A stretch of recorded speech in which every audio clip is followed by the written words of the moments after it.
These images of Chelsea come from a workshop that I lead in Dallas, Texas. This is a 2-hour session with natural light. We're in the public working with about 4 or 5 other photographers. So there is some element of control. We're also being courteous to one another, and we're working with what's there in front of us.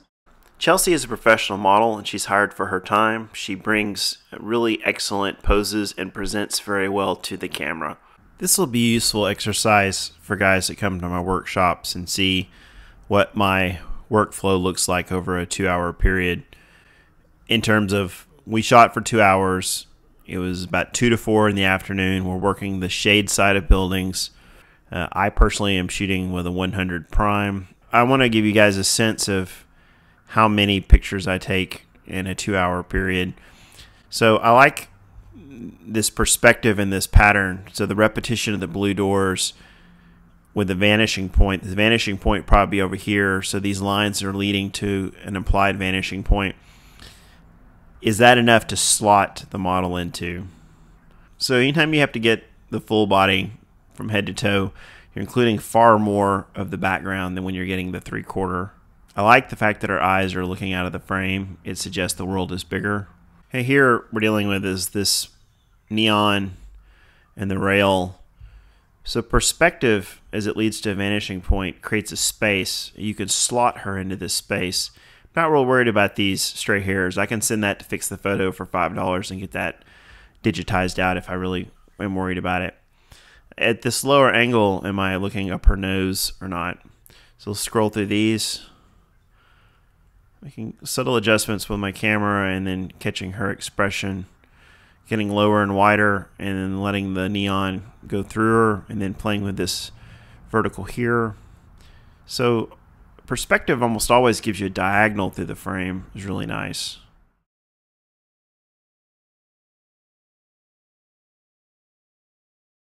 Nice story moment.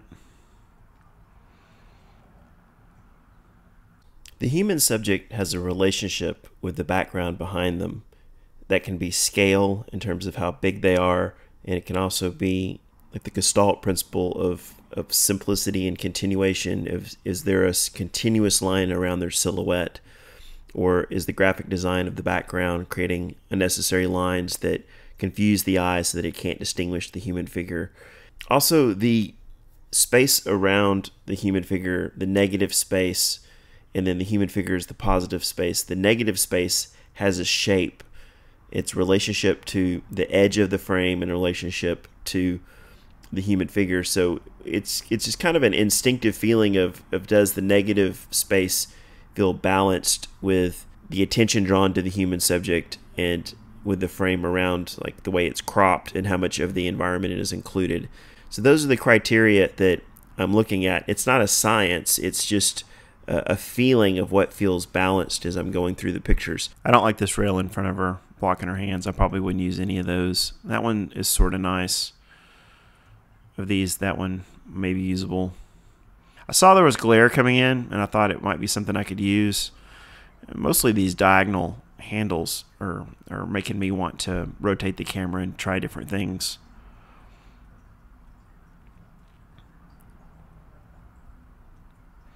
So almost all these aren't going to work because it's chopping off her feet. She made this great pose that echoed the rails. There's some potential there. My exposure's off. That one's pretty good. I like her movement through the frame. She's an axis with her support leg, and then she's got that hip popped out, and then this leg, the show leg, is coming through and creating this diagonal energy. And then she's got this 1-2 triangle. It's a fantastic pose. Now our eyes are looking out of the frame, suggesting the world is bigger. A lot of times also when I'm working with a rectangle door, I like to cant my camera and get these triangles on either side. It feels like she's falling this way. So it's always just a question of does it feel deliberate and artistic, or does it feel like you're trying too hard? Placing her here feels like she's the axis of the frame, and she feels like there's enough headroom here, and her foot is probably not chopped off there. Where here I'm more worried about getting the foot chopped off, so I'm having to push her head further and further into this corner. For her to fit from head to foot where I'm standing with my 100 prime, she feels like there's not enough headroom in this area here. Her hand is so close to the frame there, those are probably not going to work. And here my exposure is dark, which could probably be brought up. So she's making a very diagonal pose with her body, and I'm rotating the camera so that the camera axis is following her. It's probably an example of trying too hard. Between the glare and the negative space, probably not my best set. I'm looking for, it's like here her head is probably placed too low in the frame. It feels like there's too much space here.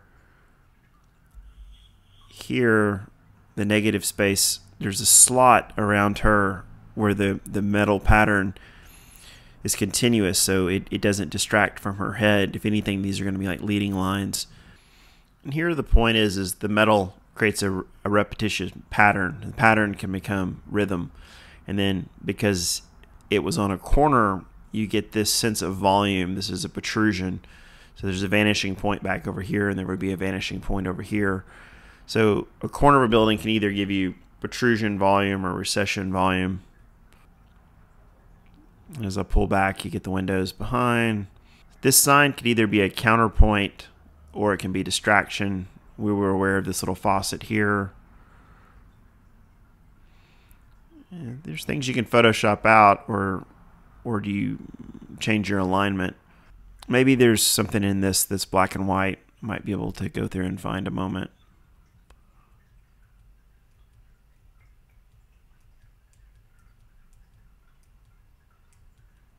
That's the one right there of these.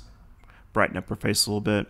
That'll pop. I like this again where her eye is just about on the center of the frame, and then if you imagine a diagonal line coming across where her eyes are looking, so she's on this side of the frame looking back this way, so that little compositional tension makes a real simple background activated. She's the axis and this is the negative space, but her eyes cut across that negative space and the axis. She looks kind of tense in her shoulders right there. I probably wouldn't go with any of those. And here she addresses me directly. Those are nice. That one like there, I'd be willing to bet that one's probably a keeper. Light is fantastic right there. So where I happen to be standing, there was a trash can here that's chopping off her foot. There's potential for this black screen to slot her to create a distraction-free zone. And then there was a column here that I was playing with, putting in the foreground. So I'm dividing that area. I think if it hadn't been for this trash can right here, this would have been a winner. That light is beautiful on her. So basically none of these are going to be usable because of her feet being chopped off. This composition feels pretty good. When you get the 3/4 pose, the chop off above, when you're framing above the knee, then you have to check and see that the hand isn't being chopped off. So here, what I'm going for is these awnings. Again, repetition creates pattern, but I wasn't real happy about these shrubs down here. So trying to figure out how much of those to include. And also we're on a sidewalk, so there's not a lot of room to move. But we are in the shade. That's pretty good. I can live with that one. I like her expression there. That's a good one. That's a keeper. So I'm just judging by the frame and the amount of space around the figure and then the pattern of the architecture and the landscaping. Does it feel balanced? Her eyes are looking down to the left, so there's this implied direction of energy. There may be too much negative space there above the head. I was concerned that these shrubs would be distracting through the frame. Here the negative space, her eyes, like she could potentially walk into that negative area. If you get the model's full figure, if you're getting from head to toe, then you have to take in far more of the environment. So here, where I'm cropping above her waist, I'm not worried about the shrubbery, and here I have to deal with the sidewalk and all of the landscaping. It's just something to be aware of. So with this wall, my first instinct was to try to use this line of plants and see what we could be doing with it, because if you just put her against the flat wall, you're losing some of the volume of the architecture and the architectural space. If you can add layers in the foreground, then you compose in depth. So it's the question of, are these potted plants as interesting as the triangle pattern on the wall behind her? So these are little nitpicky things, but as you become more advanced with your photography, you realize why an image works or doesn't work. Her arms are making a real nice triangle, architectural triangle here. You really need to either be above the knees or get the complete foot. It's kind of nice the way this perspective of the transition from the brick to the concrete. And if I need to, I could Photoshop out that red if I really decide that it's bothering me. So the triangle makes a really great zone. Now, is that a deal breaker, or does it have to be Photoshopped out? So her hand touching right there, you can't post that. It's just the rules. So as I'm trying different compositions, what I'm doing is you're basically dealing with framing, right? So you're framing the human figure and getting the background in. You've almost either got to get head to toe or above the knee, because if you cut off at the ankle, it looks like you're amputating the foot. And here, cutting off the shin, you're still chopping off in a weird place. So now I'm above the knee, but then my background doesn't work. So what I'm doing is, every time I move in a subtle way, I'm placing her head in a different place, and I'm creating different amounts of negative space. So this area between, your frame is your framal reference. This is a portrait orientation. So there's more gravity pulling down here, and by the time it gets to here, it's been resolved. So is all this negative space justified? Is this an interesting enough of a design? And does that need to be Photoshopped out, or do you keep it? Is that a counterbalance? It's the truth. I mean, it's what's there in the environment.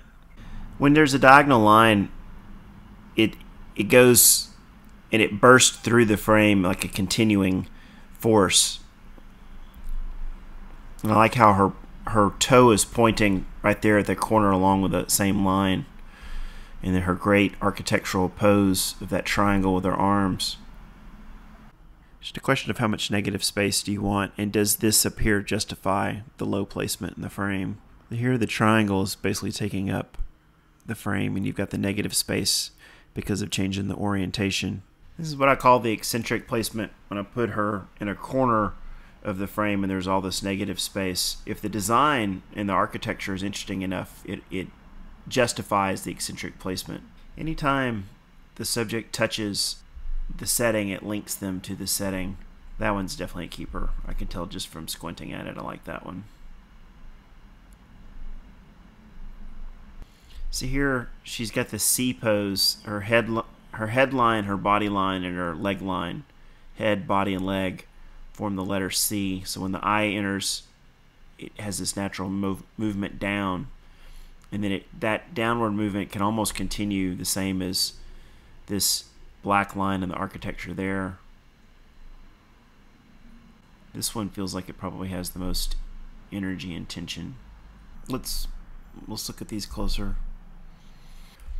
The difference between her eye being slightly above center versus when her eye is below the center, all this feels like it's too much headroom, like she's being crushed by the weight of the setting.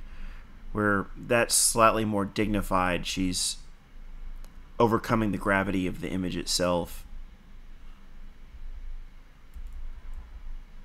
I like her expression there. I could crop it, but then you start to lose what's going on in the background behind her. So I'm just squint testing at the thumbnail. You know, basically what I see is a triangle, the scale of the figure in the frame, how much negative space, where she's placed. It's just a general feeling of, does it feel balanced and unified? I like this one. I like the looking, creating that extra tension.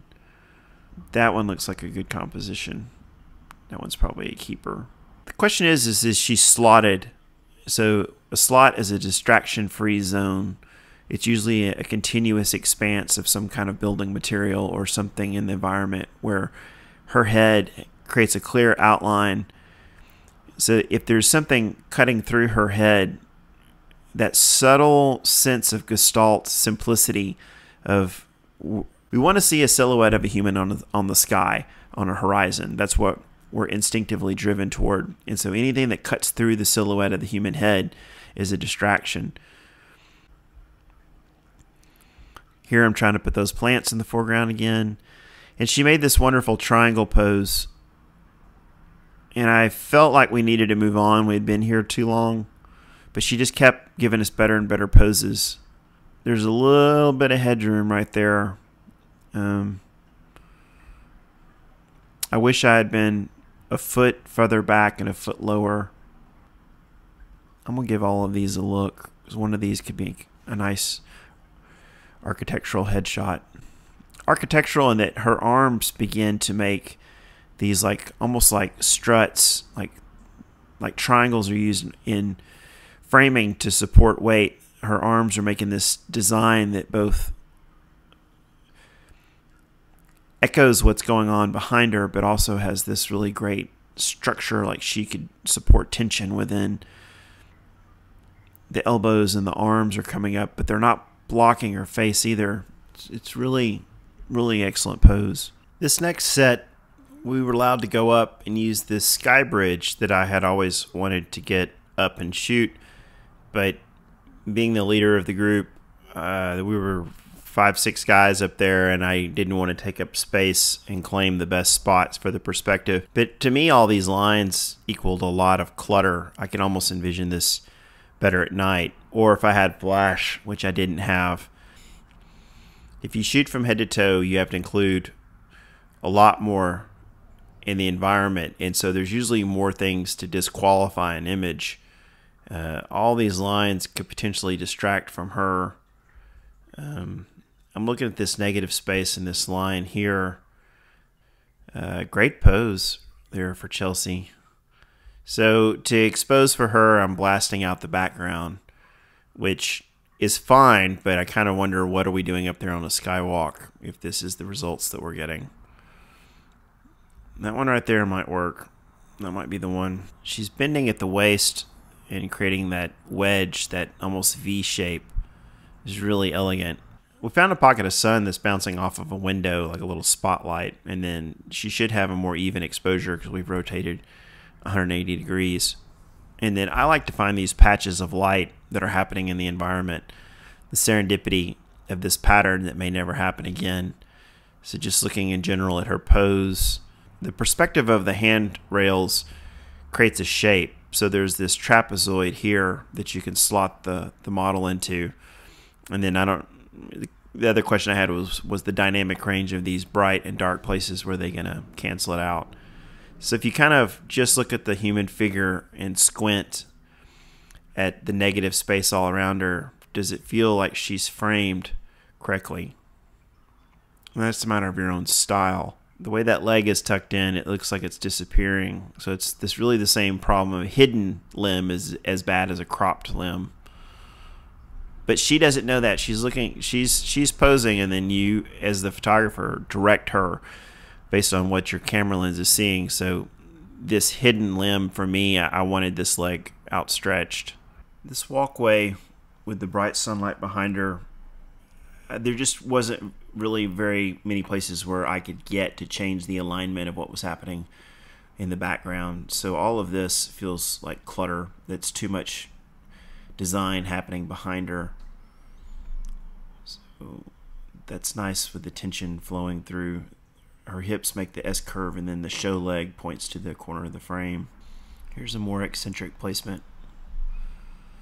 So is all this back here interesting enough to warrant, to justify an eccentric placement, is what you're asking yourself when you place the subject in a corner. See that we're shooting in a group, so letting other guys take turns and have access. I mean, you're shooting down a hallway, you basically have a one-point perspective. Your alignment to these windows and to the light I'm real interested in, if you're shooting into a square like this, how closely can you get the alignment of the square to be parallel and perpendicular to the right angles of your frame? Or do you cant it and make triangles out of it? Here she breaks the frame, so I can't use that one. Where her head is placed creates this negative space, so it can feel luxurious, like going into an expensive store where there's lots of space instead of it feeling cluttered and crowded. Here she's placed, looks like I'm a little bit closer. I'm caring less and less about this little triangle of light here, but what I'm looking at is this window almost perfectly matches my viewfinder. She's given us this double triangle pose, triangle the elbow and the triangle there. So it's really just a question in that of, does she look tense or is she presenting elegantly? She's pushing against the window frame. I mean, she's pushing, it almost feels like she's leaning against the image frame. And then the knee brings the energy back toward the center. So it's like her pose is almost pushing back into this center. Sometimes when a model hits a pose, they need to wiggle it out and hit that same pose again, and they'll be more relaxed. Here the potential is for a silhouette. You've got the reflective surface of the concrete. She's in the exact same place, but I can place her in the top left corner as opposed to the bottom right corner, and then now you have this leading line in this negative space created by the concrete and by the wall. I like the eccentric placement. I like using lots of negative space. Here she's just about in the center. A corner of a room like this creates volume. It's the recession leading back with these lines, so there's perspective. So you're giving just the hint of architectural space. And then these materials are so simple that they contrast with her black dress and her skin and her dark hair. This is really nice where she was dead center, but I've got a guy's elbow, so if I really love it, I could Photoshop him out, but I probably won't because I have all these other wonderful images. Elbows making triangles. We've got a little bit of the triangle left here. So this would just be a question of the tension in her neck and shoulders. Does it look elegant or not? Or does she look tense? This here where her face is being framed by her elbow. These are all very similar, so this would probably come down to the expression where she's looking out of the frame, having a moment to herself, engaging with the camera. Would really just come down to a story moment. That's the one for me. This is nice, but I wouldn't use that one because the way it chops off her feet. It's gotta have this relationship to the knee. If it starts to have a relationship down here at the ankle, it starts to feel amputated. I like the tension in her body there. It feels like she's arching right there, and then you have the nice right angle with her knee, and then the feet are placed just perfect. The next consideration here is this fire extinguisher box. You have the choice of framing it out or, photoshopping it out. Or what I also try to do sometimes is make it a counterpoint. Acknowledge the fact that you have this bright reflection against her dark silhouette and use it and include it in the frame purposefully. So you now have another element. She's the axis. She's going to be what the viewer's eye is drawn to. It's always going to be drawn to a human. And then you wonder, is this a story element, or where is she? Where is there? You assume there's a fire extinguisher in there, but since you can't see it, you start to wonder. It becomes a little story element. Let's look at these.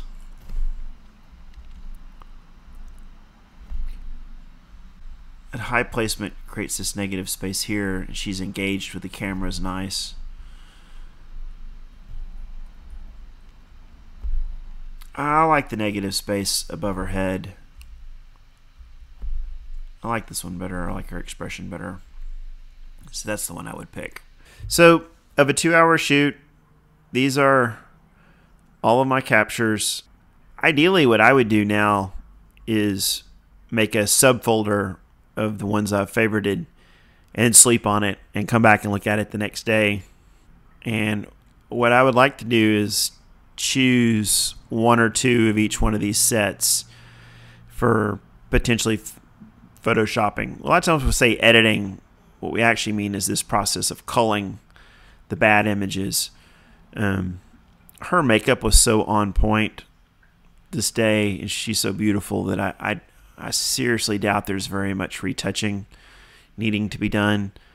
A lot of times what post-processing means to me is hitting autocorrect on the contrast, and a lot of times that will make the blacks a little blacker and the brights a little brighter, and then I move on.